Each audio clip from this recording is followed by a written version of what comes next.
In forming our readings, we're also doing so typically in a cumulative manner. The weight of an argument is not borne by single details. There are single details that might bear more weight than others, but the weight is typically distributed among many different details within a text that in a constellation establish some sort of connection with other texts. And ideally, we're looking for a density of those connections in proximity to each other and the plausibility of those connections with other texts and putting those things together to see a reading that arises from that is fruitful in our understanding of the text in front of us.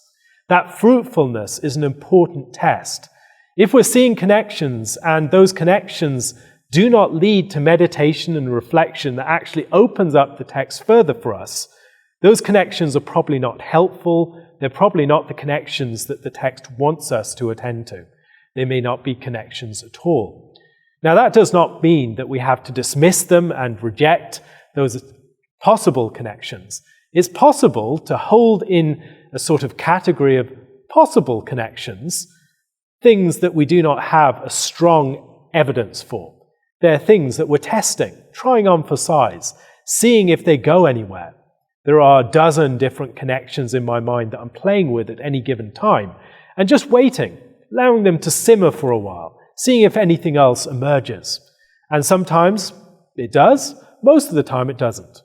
It's very easy to have the impression that at Theopolis we're making each and every connection, and all the time we're seeing strange things within the text. And any connection that seems fanciful will be admitted by us as a likely connection.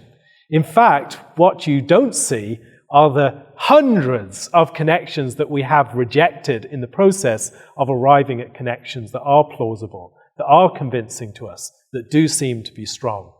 And so that cutting room floor is one of the ways that the strength of those connections that have gone through that process can be seen. This is not a process that every single reading can survive. Many of these readings are rejected at various stages.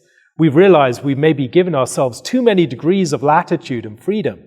We've allowed ourselves to form connections with all sorts of details, and maybe those different degrees of freedom suggest that there never was that strong a connection with any specific detail. At other times, we've noticed that something we thought was more distinctive within a text is not actually that distinctive. It's found in many different texts.